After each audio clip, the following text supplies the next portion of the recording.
Gunung Karang tempat perkumpulan para wali sedunia hingga saat ini. Di sisi lain, gunung ini merupakan tempat perkumpulan para jin sedunia. Sebagaimana yang pernah dituturkan oleh Abu Yauchi Turtusi, Gunung Karang memiliki dua bagian, putih dan hitam. Bagian putihlah tempat perkumpulan para wali sedunia, dan sebaliknya bagian hitam adalah tempat perkumpulan para jin sedunia. Tak heran jika dibutuhkan arahan khusus dari kuncen gunung bagi siapapun yang hendak mendaki Gunung Keramat ini. Gunung Karang kerap menjadi wisata religi pilihan bagi warga Banten, bahkan dari luar Banten. Biasanya, tujuan utama para pendaki mendaki gunung ini adalah situs keramat Sumur 7 yang terletak di puncak Gunung Karang dengan ketinggian 1778 mdpl di atas permukaan laut. Sejarah lahirnya Sumur 7 berkaitan erat dengan Sultan Maulana Hasanuddin saat ditantang berperang oleh Prabu Pucuk Umun. Pertarungan keduanya sengit terjadi di puncak Gunung Karang. Setelah menaklukkan Prabu Pucuk Umun, Sultan Hasanuddin merasa kehausan, lalu bermunajat kepada Allah untuk memohon air minum. Kemudian sang sultan menancapkan tongkatnya di atas tanah. Atas izin Allah, seketika itu keluarlah 7 mata air menyembur dari dalam tanah. Lubang bekas tongkat yang ditancapkan inilah yang sekarang disebut situs keramat Sumur 7 Gunung Karang. Selain Sumur 7, ada beberapa situs keramat di gunung ini, seperti Batu Menhir, petilasan Sultan Maulana Hasanuddin, makam Syekh Rako, dan makam Syekh Karan. Gunung Karang adalah sebuah gunung berapi yang terletak di Kabupaten Pandeglang, Provinsi Banten. Gunung ini masuk ke dalam kelompok stratovolcano yang memiliki potensi meletus. Meski begitu, warga di sekitar Gunung Karang meyakini bahwa Gunung Keramat ini dijaga oleh para aulia. Gunung Keramat ini merupakan gunung terbesar di tanah Banten.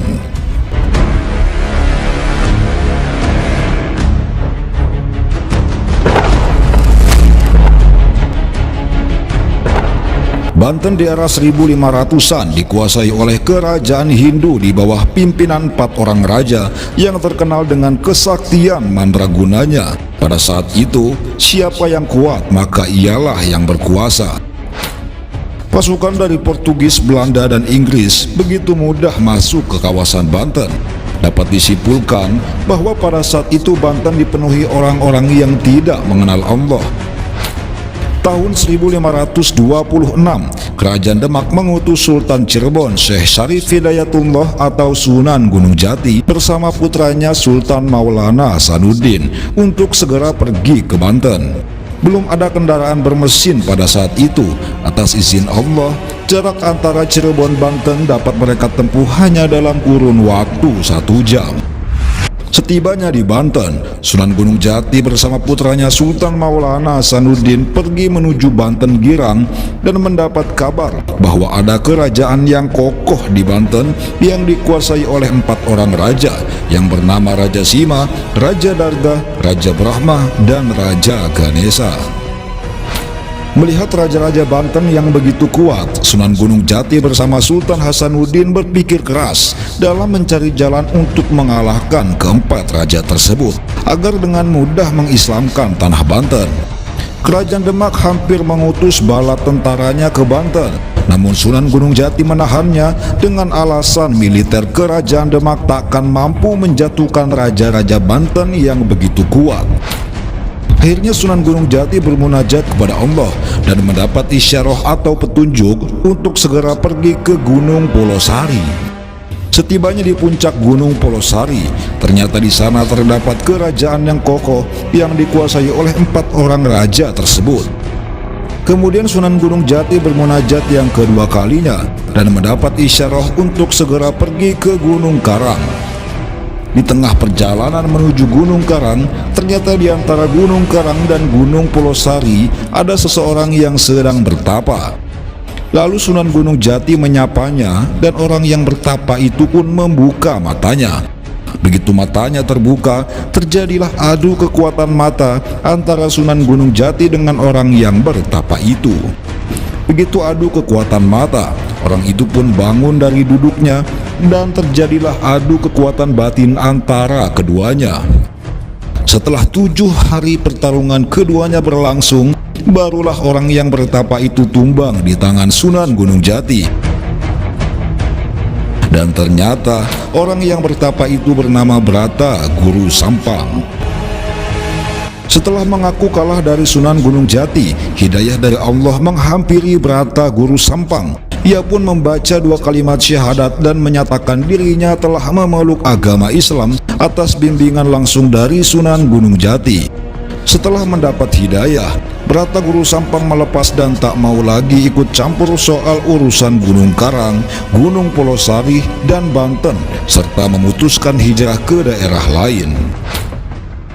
Setelah berhasil mengislamkan Brata Guru Sampang, lalu Sunan Gunung Jati memerintahkan putranya Sultan Maulana Hasanuddin untuk bertapa di atas sebuah batu hitam berukuran 2 meter persegi yang diberi nama Watu Gigilang.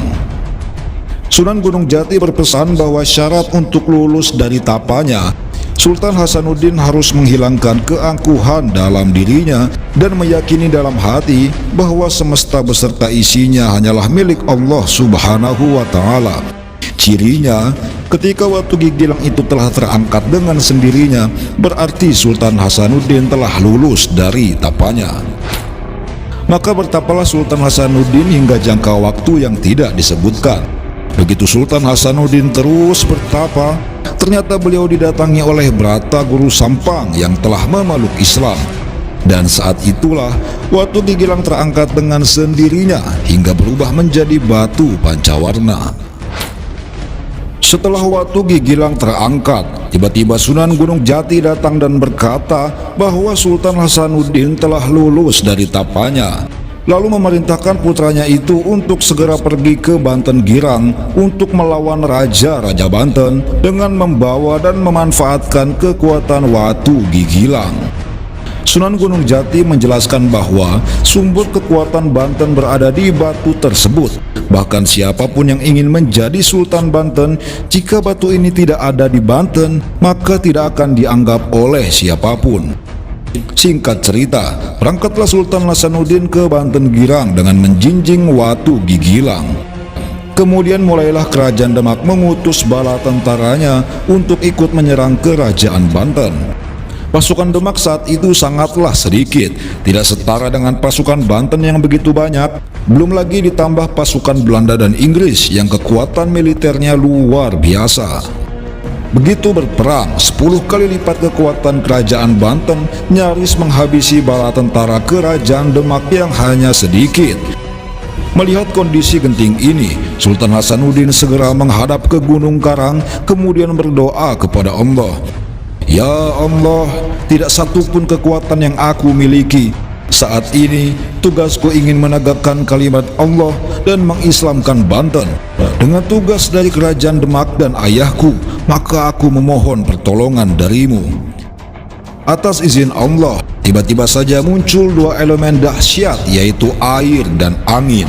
Air yang turun dari puncak Gunung Karang menyebar ke 2 arah, satu ke arah barat dan yang satu lagi ke Karang Atu. Disusul oleh elemen angin yang muncul dari daerah Pasir Angin, datang dengan mudahnya menghantam Kerajaan Banten.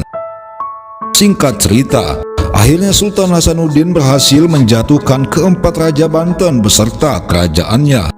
Disinilah awal mula penyebaran dan kejayaan Islam di tanah Banten. Tahun 1552, Sultan Hasanuddin resmi diangkat menjadi Sultan Banten yang pertama. Beliau berkuasa di Banten dalam rentang waktu 1552 sampai 1570. Lalu tali perjuangannya diteruskan oleh putranya yang bernama Sultan Maulana Yusuf sebagai Sultan Banten yang kedua. Demikian sejarah keramat Gunung Karang yang sangat luar biasa. Jadi tak heran jika gunung ini begitu dikeramatkan oleh warga Banten, sebab Gunung Karang adalah titisan dari para leluhur Banten. Jika suatu saat timbul kekacauan besar di Banten, akan turun pasukan dari Gunung Karang untuk memperbaiki kondisi Banten. Adapun Watu Gigilang yang menjadi sumber kekuatan Banten saat ini berada di genggaman cucu dari Sultan Maulana Hasanuddin yang saat ini tidak tinggal di Banten. Warga Banten hanya tinggal menunggu kehadiran Watu Gigilang itu sehingga tanah Banten akan kembali menemukan kejayaannya. Wallahu a'lamu bissawab.